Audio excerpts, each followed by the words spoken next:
Amis passionnés d'astrologie et d'actualité, je vous souhaite la bienvenue pour cette nouvelle vidéo dans laquelle nous allons parler de ce mini remaniement ministériel qui a commencé, comme vous le savez, avec le départ de Nicolas Hulot, départ surprise, et donc qui a laissé la place vide pendant quelques jours et place à beaucoup de spéculations, et beaucoup d'encre aussi ont coulé sur le départ de Nicolas Hulot. Hein, on va y revenir dans quelques instants. Et alors donc on a eu pendant quelques jours différents noms qui ont circulé. Nous-mêmes, hein, on s'était lancé à quelques spéculations en regardant rapidement pour voir ce que nous disaient les astres. C'est vrai qu'on s'était basé sur la pleine lune, hein, qui était en poisson, donc sur l'axe poisson-vierge, avec le soleil en vierge. Et effectivement, deux noms ressortaient donc dans la virtualité. On avait Ségolène Royal du signe de la Vierge et Jean-Vincent Placé du signe du Poisson. Or, c'est pas eux qui ont été nommé, puisqu'on vient d'apprendre que finalement c'est François de Rugy, donc le futur ex-président de l'Assemblée nationale, du coup, qui va remplacer donc Nicolas Hulot au poste du ministre de l'écologie, de la transition donc écologique. Et on a également appris que Laura Flessel, donc, qui était ministre des Sports, donc ancienne championne d'escrime, a elle aussi emboîté le pas finalement de Nicolas Hulot pour déposer sa démission pour convenance personnelle apparemment. Et donc c'est Mara Sinaou Roxana, donc une nageuse, une ancienne nageuse, hein, qui vient la remplacer au ministre des Sports. Donc on va essayer de jeter vraiment un coup d'œil très rapide, savoir un petit peu ce que ça nous dit sur le plan astrologique. Alors je vous laisserai hein, découvrir le parcours de François de Rugy. Je sais qu'il s'était présenté aux primaires les primaires citoyennes de la gauche, hein. Donc c'est quelqu'un en fait qui a déjà, qui avait même créé un parti écolo. Je crois qu'il n'était pas trop d'accord avec euh, Europe Écologie Les Verts. Il y a eu une scission entre eux. Enfin bref, voilà, c'est une cuisine politicienne. En tout cas, sur le plan astrologique, c'est quelqu'un qui est du signe du Sagittaire, 6 décembre 1973 à 18h30. Donc il est né à Nantes. Donc il a bien entendu le Soleil dans le signe du Sagittaire et il est ascendant Cancer. Donc on va regarder tout de suite ce que ça donne. Et c'est vrai que, comme ça, en un coup d'œil, donc ce qu'on peut voir, c'est que comme Nicolas Hulot, il est ascendant cancer. Donc ça c'est intéressant. On voit qu'aujourd'hui la Lune est en cancer, d'ailleurs elle est à 0,55 au moment où je vous parle. Donc c'est marrant de voir qu'il y a cette correspondance déjà là. Donc signe du Sagittaire, c'est un signe plutôt optimiste. Hein, c'est un signe jovial, c'est un signe d'expansion, c'est un signe qui est bout en train, hein, qui est plutôt leader en général. Et en plus, on s'aperçoit, donc si on regarde, on voit que Neptune hein, est pas très loin de son Soleil. Hein, donc il y a quand même 7 degrés d'écart, mais Neptune, comme vous le savez, c'est l'astre hein, qui a une dimension écologique.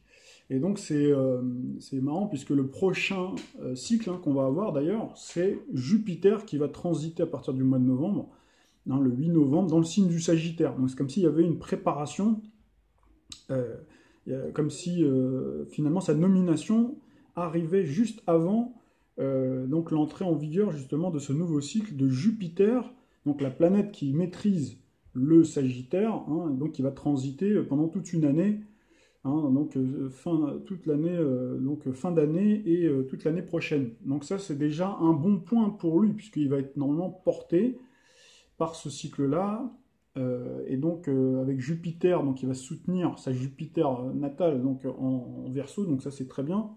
Il a lui aussi, du coup, comme il est ascendant Cancer comme Nicolas Hulot, bah, il a aussi Neptune hein, au milieu du ciel, hein, donc qui est en position haute, hein, donc qui effectivement met en valeur hein, la dimension écologique, tout en sachant que c'est quand même plutôt en dissonance par rapport au Sagittaire. Donc là, comme vous le savez, Neptune qui est en dissonance en général, hein, c'est un petit peu le syndrome de Don Quichotte, si vous voulez, hein, dont d'ailleurs a été victime d'une autre manière hein, Nicolas Hulot. Hein, donc vous connaissez le Don Quichotte, donc qui court, hein, qui est un peu utopique, hein, qui court après quelque chose qui ne se réalisera jamais finalement. Donc c'est vrai que là, de ce côté-là, avec Jupiter qui va venir pendant toute cette année-là le soutenir, donc c'est vrai que ça lui apportera de la force, ça lui apportera de la confiance, mais en même temps, il aura à gérer ben, tous les problèmes écologiques épineux de notre temps. Dieu sait s'il y en a, hein. Là je ne vais pas vous faire toute l'énumération, mais surtout, il y aura aussi le problème migratoire, hein, puisque le problème migratoire, comme vous le savez, il est dû aussi au problème climatique. Alors, c'est vrai qu'il dispose quand même d'une belle énergie dans l'ensemble, beaucoup mieux, en tout cas beaucoup plus solide que Nicolas Hulot. Pourquoi? Puisqu'il a Saturne, c'est un Saturnien, donc il ne faut pas se fier à son visage un petit peu rond, justement, qui peut rappeler le côté cancer. C'est quelqu'un qui est beaucoup plus tenace, c'est quelqu'un qui est beaucoup plus solide, puisque Saturne permet de contrôler, de maîtriser ses émotions. Donc contrairement justement à Nicolas Hulot, qui lui, vous avez vu, à plusieurs reprises, hein, on voyait donc les yeux embrumés, embués, et beaucoup les fameux trémolos dans la voix, etc. Donc on a vu que c'est quelqu'un qui perdait beaucoup de pied, et comme je vous l'ai dit, donc bon, il faut quand même quelqu'un de solide hein, au niveau, quand on se lance dans la politique, quand on est au plus haut sommet de l'État, il faut avoir le cuir solide, le cuir dur, et donc a priori ce ministre-là me paraît plutôt solide. D'ailleurs, c'est pas pour rien qu'il était président de l'Assemblée nationale, c'est quelqu'un, donc Emmanuel Macron en le nominant, a misé plutôt sur l'expérience. Donc là, on retrouve Saturne, l'expérimenté Saturne, l'ambitieux aussi Saturne. Hein, donc Saturne, c'est vraiment une planète hein, qui permet d'avoir un sens du discernement, quelqu'un d'être plutôt organisé, quelqu'un qui sait prendre les responsabilités, quelqu'un qui peut être sévère aussi, hein, qui peut être beaucoup plus persévérant, beaucoup plus solide. Donc quelqu'un qui va être tenace, qui va être beaucoup plus difficile, à mon avis, normalement, a priori, à être déstabilisé et être déboulonné quand il va subir les attaques. Hein, donc voilà, on se posait la question de savoir qui il mettrait au gouvernement. Est-ce que ce serait un petit genou qui peut peut-être venir de la société civile, qui connaît un peu l'écologie ou sans plus, et puis comme ça les gens s'abattraient quand il y aurait des critiques sur lui et ça ferait diversion, ou quelqu'un justement qui serait capable de tenir la barre. Donc a priori, hein, il va, avec cette solidité de Saturne, normalement, va lui permettre normalement de contrôler la situation et de ne pas se faire complètement submerger, même si on a Jupiter-Neptune qui effectivement va quand même pas mal le torpiller. Et puis on a aussi, surtout, la rétrogradation donc d'Uranus donc sur ses planètes maîtresses, ou en tout cas sur sa planète maîtresse, c'est-à-dire la Lune maîtresse donc de son ascendant Cancer, donc qu'on retrouve ici à 29 degrés, et Mars avec une conjonction à Mars, donc qui donne effectivement beaucoup d'énergie. Mais là, on va voir Uranus, donc il risque d'être surpris, il risque d'avoir, justement, il sera sous le feu de l'actualité, puisque le ministre de l'écologie, c'est quand même un ministre phare avec un sujet transverse.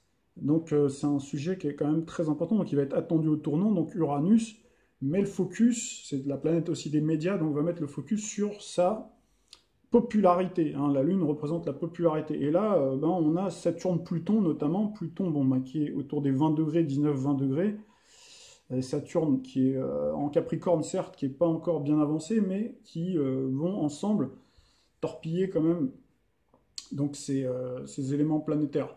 Là, pour le moment, donc il y a l'état de grâce toujours hein, dans la prise de fonction, donc il va pas avoir de difficulté, d'autant que normalement il y a la rétrogradation, donc effectivement on en a parlé d'Uranus, puis on a Mars qui va bientôt le 11 repasser en Verseau, donc normalement ça devrait, il va être tout de suite sur le pied de guerre. De toute façon c'est quelqu'un qui est assez dynamique, hein, avec Mars, hein, c'est quelqu'un qui va se lancer dans la bataille, qui va être plutôt conquérant, qui va pas se laisser faire, hein, quelqu'un de très réactif, quelqu'un qui a cette capacité à répondre, hein, à avoir de la répartie.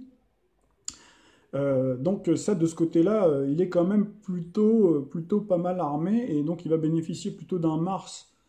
Il peut avoir là comme ça tout de suite, hein, ça peut aller très vite, hein, il peut tout de suite avoir des petits des imprévus si vous voulez, mais normalement donc Mars va quand même soutenir ses planètes en Sagittaire, ses planètes en Bélier a priori, donc va quitter la zone rouge hein, du Capricorne qui n'est pas favorable à sa lune Mars en Bélier. Et donc, il devrait bénéficier d'un état de grâce. Là où tout va être difficile peut-être pour lui, hein, à un moment donné, il peut avoir à vivre quelque chose d'un peu compliqué. C'est quand on va avoir Mars qui passera à partir du 16 novembre, qui passera en Poisson. Donc là, on va avoir un Poisson, donc Mars en Poisson, qui va être contre lui, qui va être avec en plus Jupiter. Donc là, il peut se passer quelque chose qui peut le mettre éventuellement en quelques instants peut-être un peu en difficulté, mais a priori, Mars soutient Saturne, donc normalement, il devrait tenir bon.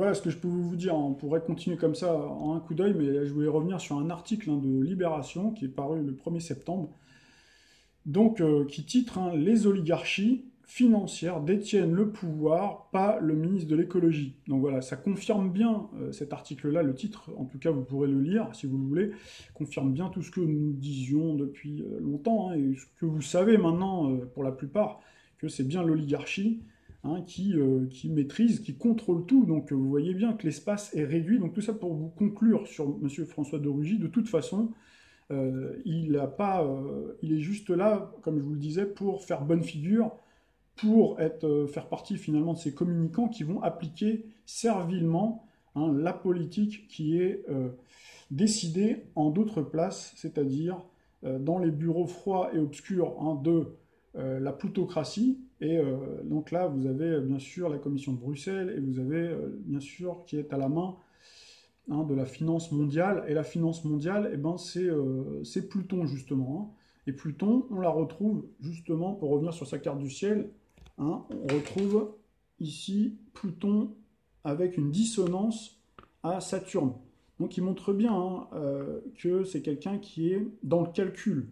Quelqu'un qui est un Saturnien est plutôt dans la prudence, dans le calcul, dans la stratégie. Et là, on a Pluton donc, qui donne bien le côté manipulation. C'est-à-dire qu'en fait, il sait très bien où est-ce qu'il met les pieds, lui. Peut-être contrairement à Nicolas Hulot, qui est un peu plus ondoyant. Lui, il sait très bien où est-ce qu'il est, où est-ce qu'il se situe. Et il sait qu'il va falloir que, de toute façon, qu'il raconte beaucoup de, beaucoup de salade. En tout cas, il sera obligé de surfer entre, justement, les décisions, la feuille de route donnée par Bruxelles, donc les lobbies, puisque ce sont eux, de toute façon, l'industrie, les Monsanto et compagnie, qui donnent de toute façon le là, et puis le gouvernement et les Français. Donc, de toute façon, quoi qu'il arrive, il ne faut pas s'attendre à des miracles. En termes d'écologie, maintenant, est-ce qu'il arrivera à bien paraître? Je dirais oui, dans une certaine mesure. Mieux, en tout cas, a priori, que Nicolas Hulot, mais quand même, de toute façon, les gens qui suivent ça de très près, qui sont vraiment écologistes de la première heure, ils vont vite s'apercevoir, malgré tout, de l'imposture politicienne, quoi qu'il arrive, d'accord? Donc, à un moment donné, de toute façon, on le voit avec Saturne, Pluton. D'ailleurs, on retrouve le cycle Saturne-Pluton, Saturne-Pluton, reformé, donc c'est-à-dire qu'en natal, il a Saturne-Pluton, et on retrouve dans le ciel Saturne-Pluton en Capricorne. Donc, de toute façon, les gens qui suivent ça de très près vont s'apercevoir, et d'ailleurs, sa popularité va être égratignée, et tout ce qui concerne le projet relatif à Jupiter qui est dans le signe du Verseau, le Verseau, normalement, c'est un signe qui est plutôt inventif, qui est porté sur le côté progressiste, sur la valeur progrès, la valeur futuriste, donc cette capacité normalement à se projeter vers le futur, puisque Jupiter est maître du Sagittaire, mais il faut savoir aussi qu'il y a un côté ambivalent au Verseau, puisque le Verseau c'est aussi le signe du libéralisme. Donc on voit bien que monsieur donc, a des accointances aussi avec, de toute façon, l'idéologie ultra-libérale. D'ailleurs, en plus, avec le côté bélier aussi. Le bélier, c'est plutôt un signe qui va de l'avant, mais qui est à courte vue, contrairement justement au Verseau. Le Verseau voit loin, alors que le bélier est plutôt très réactif sur le moment. Un petit mot quand même sur le départ de Laura Flessel. Laura Flessel, donc, qui est du signe du Scorpion. Donc Scorpion qui bénéficie normalement de Jupiter, mais qui, comme vous le savez, a Uranus. Uranus, donc la planète des surprises, qui est en opposition. Donc qui peut être une des explications de son départ. La deuxième, ça peut être aussi parce qu'elle est marquée, donc elle est ascendant Bélier. Donc le Bélier, son premier maître, c'est Mars, et Mars, on le retrouve en Poisson. Donc là, on retrouve bien Poisson, la triptyque Mars en Poisson, Saturne, donc responsabilité en Gémeaux, et puis également les planètes en Sagittaire, d'accord, tous les signes mutables. Donc on retrouve bien un triangle négatif, et donc on voit bien finalement que la pleine lune qui a eu lieu en Poisson à 3 degrés, la lune en Poisson dans le signe du Poisson, avec le soleil en Vierge, donc a bien finalement attaqué donc cette partie-là de son thème, donc, qui a fait que émotionnellement et sans doute pour des raisons personnelles, elle a dû quitter le gouvernement si on rajoute en plus que on a Mars, Saturne, Pluton, hein, qui aussi ne sont pas en harmonie, notamment Pluton, Pluton qui n'est pas en harmonie avec son ascendant. D'accord? Donc Pluton qui est la planète hein, de la transformation, qui est aussi la planète de la mort, donc ça peut être la mort, l'envie de changer de vie.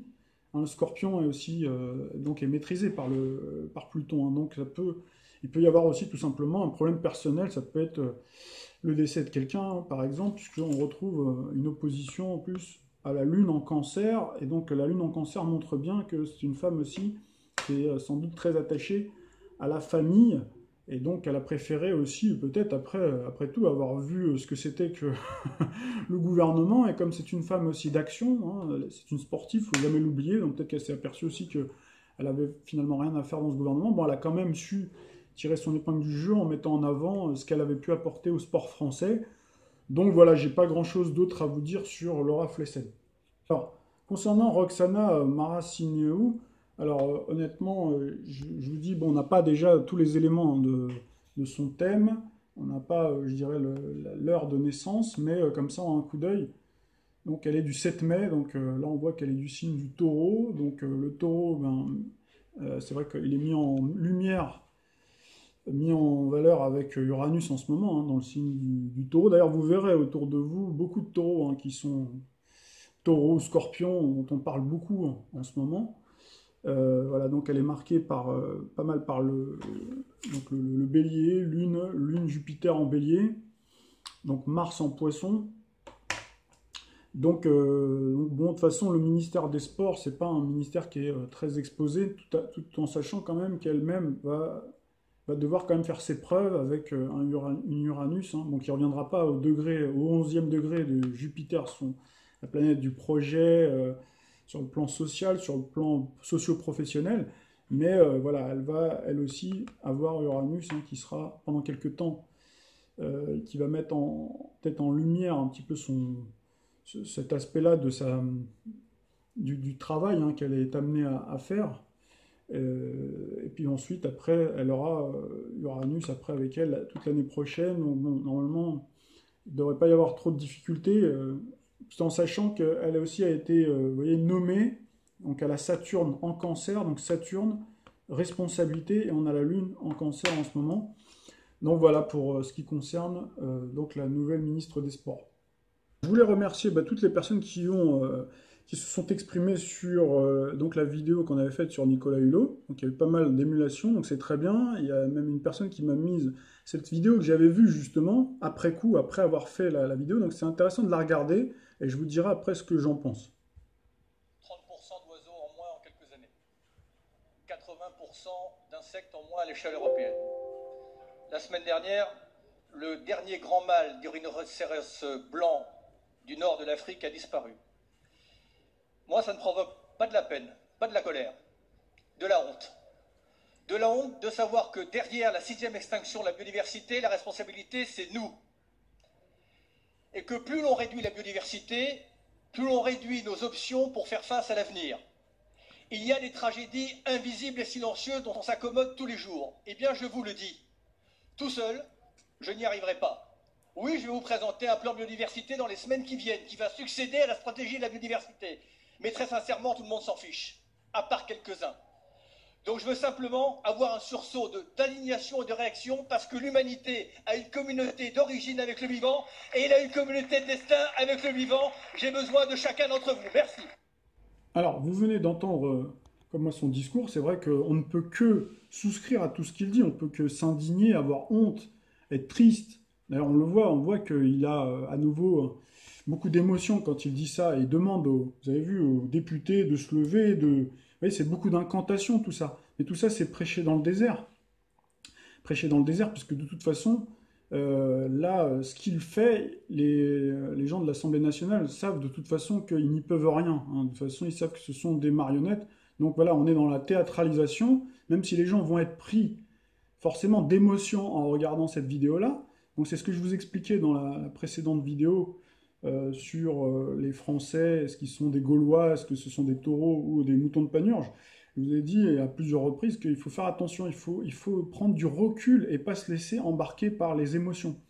puisque moi, en tout cas, j'ai toujours eu ce principe-là, je fais toujours attention aux paroles, parce que c'est vrai que les paroles, après, doivent être suivies d'actes, et on juge une personne qu'à la façon dont il agit, et non pas que dans les paroles, parce qu'on peut très bien avoir de belles paroles, comme vous regardez d'ailleurs un film où vous avez des acteurs formidables qui vous font pleurer à chaudes larmes, mais pour autant, vous savez que tout ça est scénarisé. Là, je dis pas que Monsieur Hulot, il joue carrément la comédie. Non, je pense qu'il y a une grande part de sincérité, hein. Vous vous souvenez, je vous avais expliqué la relation entre Mars en Gémeaux avec Neptune, notamment, et ce côté cancer aussi qui lui donne ce petit côté soupe au lait, et donc qui donne un petit côté double. C'est-à-dire qu'il est à la fois un mélange d'acteur parce qu'il connaît, ou en tout cas il savait où il était. Si, en tout cas, il a joué le pseudo naïf en s'invitant dans ce gouvernement, tout en sachant qu'il n'aurait très peu de marge de manœuvre, où il s'est laissé séduire peut-être par Macron, parce qu'on a vu qu'avec les autres, hein, François Hollande et Nicolas Sarkozy avaient déjà tenté de l'enrôler, ou en tout cas, François Hollande avait réussi à l'enrôler, mais dans une place de second plan en tant que conseiller. Et là, Emmanuel Macron a réussi à le séduire. Donc c'est lui qui s'est laissé berner, qui s'est laissé séduire, tout en connaissant la toile de fond, les marges de manœuvre limitées qu'il aurait en matière d'écologie, puisqu'il sait que c'est les lobbies qui gouvernent, et d'autant plus que lui-même est assujetti, ou en tout cas, hein, il a des actions hein, dans différentes sociétés, notamment Cité Ushuaïa et bien d'autres. Hein, on a vu même que par rapport à son mode de vie, donc ça, moi, ça me fait penser un petit peu à Cahuzac, Cahuzac qui exhorte les Français à faire des économies, à être exemplaires, il chasse donc tous les évadés fiscaux ou les gens qui fraudent. Ils sont fraudeurs, et lui, c'était le plus grand fraudeur. Alors c'est sûr que Cahuzac est peut-être moins attachant, puisque c'est quelqu'un de beaucoup plus froid au niveau personnel, alors que vous voyez, Hulot, effectivement, il a un côté populaire, très populaire, attachant, on sent hein, un côté humain, on ne va pas dire le contraire. Mais c'est ce que j'appellerais plutôt de la sensiblerie, il y a un côté soupe au lait, il y a le côté immature hein, du cancer, et le côté incohérent. Donc c'est ça qu'il faut regarder. Donc la probité, forcément, on peut pas lui accorder le bon Dieu sans confession, quoi, quelque part. Pour moi, en tout cas, c'est comme ça que je le ressens. Je me laisse pas avoir par ça, parce que j'ai vu qu'il y a beaucoup de gens qui me disent, mais non, il est sincère, il se laisse aller aux émotions.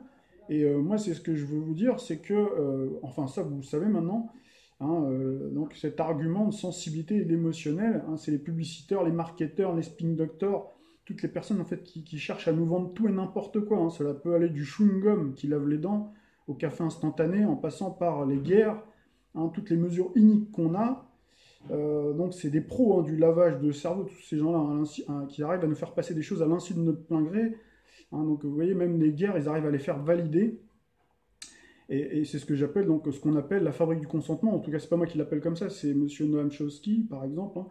Et donc tout ça démontre, cette séquence-là démontre que les Français, tant qu'ils resteront dans ce côté émotionnel, euh, on ne s'en sortira jamais. C'est-à-dire qu'à chaque fois, hein, vous aurez d'autres prochains dans les gouvernements qui vont se succéder. Ça peut être là, tout le monde est en train de tirer à boulet rouge sur Emmanuel Macron, donc y compris d'ailleurs les médias qui l'ont monté en épingle, pour tout à coup retrouver après quelqu'un d'autre hein, qui aura une virginité toute neuve, qu'on va nous présenter comme l'homme ou la femme de la situation, et on va nous raconter une belle histoire, que c'est quelqu'un voilà, qui est vertueux, etc., comme ça a été le cas avec Emmanuel Macron, comme l'aura aussi positive que Nicolas Hulot a. C'est vrai il dégage quelque chose quand il parle, on ne peut que souscrire à tout ce qu'il dit. Mais voilà, moi si j'avais été lui, si j'avais été vraiment à sa place, ben, j'aurais dit, voilà, de toute façon maintenant tout le monde sait que j'ai un parc automobile, 9 véhicules, un hélicoptère, un Zodiac qui consomme 49 litres au 100, 6 voitures, etc. Et ben voilà, je vais faire un geste fort, c'est-à-dire que je vais donner tout ça, ou je vais le mettre aux enchères, et avec cet argent-là, et ben voilà, j'aiderai des associations, des véritables associations, pas des ONG bidons, qui luttent contre le réchauffement climatique, qui luttent contre la déforestation, qui luttent pour la biodiversité, qui sauvent des animaux, etc. Voilà, ça j'appelle ça un vrai acte fort. Et il aurait mis dans l'embarras, à mon avis, beaucoup de députés, puisque, à mon avis, c'est sûr que lui, s'il avait fait ça, ça m'étonne que les autres députés auraient suivi. Pour être complet dans cette revue de presse terrestre et céleste, donc on sort un petit peu du cadre gouvernemental, on prend de la hauteur, et je voulais vous parler en fait d'une émission que j'ai vu ce week-end-là, je crois que c'était vendredi soir, donc à la télé, hein, donc sur RMC Découverte, donc il vous parlait des mensonges de l'histoire, hein, 2003, la guerre en Irak. Donc c'est vrai que c'était, vous vous en souvenez, donc suite aux attentats, en tout cas c'est comme ça que les choses nous ont été présentées, du 11 septembre 2001, le président républicain des États-Unis, à l'époque George Bush, qui avait promis à son peuple, hein, de vaincre le terrorisme, après avoir combattu les talibans donc en Afghanistan. Donc vous avez vu que la Maison Blanche, hein, s'était tournée vers un nouvel ennemi. Donc à l'époque, c'était le chef d'État irakien Saddam Hussein, qui était soupçonné de fabriquer des armes de destruction massive. Et puis en 2005, c'est-à-dire deux ans après que la guerre soit terminée et que tout ait été dévasté, donc la vérité éclate, l'administration Bush admet que les éléments apportés ont été finalement inventés. Donc c'est une enquête en fait, hein, qui repose sur des documents secrets déclassifiés depuis 2014. Et pourtant, donc, moi, ce que je me souviens en tout cas, hein, c'est qu'à l'époque, toute personne qui contestait la version officielle, d'ailleurs y compris même le gouvernement français, donc était reléguée, hein, puisque vous savez que Dominique de Villepin et Chirac s'étaient opposés, hein, notamment en mettant leur veto au Conseil de sécurité, hein, donc ce qui n'a pas permis finalement donc aux États-Unis de faire cette guerre-là donc sous la bannière de l'ONU. Et donc ils sont quand même allés, malheureusement, ils ont quand même tout dévasté. Et c'est vrai que malgré tout ça, à l'époque, on entendait tout ça, on entendait, oui, c'est du complotiste, c'est du conspirationniste. Voilà, et donc avec tout ça, ça n'empêche pas aujourd'hui, vous avez vu les médias et la presse de faire de même avec la Syrie, l'Iran, la Russie. Hein, on trouve beaucoup de choses négatives, de fake news. Et c'est vrai que moi, de mon côté, et je pense que beaucoup d'entre vous, à mon avis, vous devez être vaccinés si vous êtes intéressé à ce sujet-là. Et si vous voulez d'ailleurs regarder le reportage, il est quand même plutôt pas mal conçu, tout en sachant qu'il y a une version où je ne suis pas complètement d'accord, mais ça ferait l'objet d'un trop long débat. Voilà, moi ce que je pense, c'est ça, c'est que les citoyens doivent aussi aujourd'hui se mobiliser pour exiger la vérité aujourd'hui, pas dans 10 ans, quand beaucoup d'âmes auront péri, quand les responsables passeraient à la retraite ou à la postérité ou je ne sais quoi, hein, et avec tous les dommages collatéraux que cela implique, hein, pour nos sociétés, notamment avec tous les attentats, l'arrivée massive, hein, des réfugiés et migrants dont on a parlé déjà dans nos vidéos. Alors si à mon avis nos compatriotes, hein, ne font pas cet effort, et moi je vois que beaucoup tournent les yeux, s'en fichent, hein, comme vraiment, ou en tout cas, moi je le ressens en tout cas, que les gens vraiment veulent pas voir la vérité en face, alors il faudra assumer les conséquences, puisque ces gens-là continuent impunément à commettre leurs exactions aujourd'hui. C'est-à-dire qu'on ne tire pas les leçons du passé, et il ne faudra pas malheureusement s'étonner si d'aventure, malheureusement, on peut le craindre, qu'il y ait de nouveaux attentats. Ça vient aussi beaucoup de là, hein. Il y a beaucoup de ce qui nous arrive aujourd'hui sur notre vieux continent qui vient de là. Vous regardez le reportage, vous verrez, hein, qui est carrément, ils vous disent, hein, dans le reportage, c'était le début des fake news. C'est-à-dire que voilà, le point d'origine, c'est les fake news, ça partait de là. On regardera un peu plus tard, donc quand je ferai la vidéo sur Pluton en Sagittaire, c'est vrai que ça fait un moment que je vous la promets, à chaque fois, bon, il y a d'autres sujets d'actualité que j'aime bien traiter comme ça, mais on en reparlera un peu plus longuement, donc quand on fera la vidéo sur Pluton, sur les différents aspects, etc. Mais on voit bien, donc il y a eu, là c'est clairement, je veux dire, c'est même plus un secret de polichinelle, aujourd'hui c'est carrément dit officiellement, hein, comme quoi il y avait vraiment un mensonge d'État, une manipulation et le début des fake news. Et c'est aussi tout ça pour vous dire qu'aujourd'hui, vous voyez, l'oligarchie, c'est qu'elle n'a plus peur de rien. Vous voyez, elle vous montre carrément son jeu. C'est comme si quelqu'un jouait au poker avec vous et qui vous montre aujourd'hui que, regarde, j'ai des as. De toute façon, quoi qu'il arrive, ou j'ai pas de jeu, vous voyez, parce que ça arrive qu'on bluffe aussi en poker, donc on peut montrer qu'on a une poubelle, c'est-à-dire un 5 ou un 2 par exemple.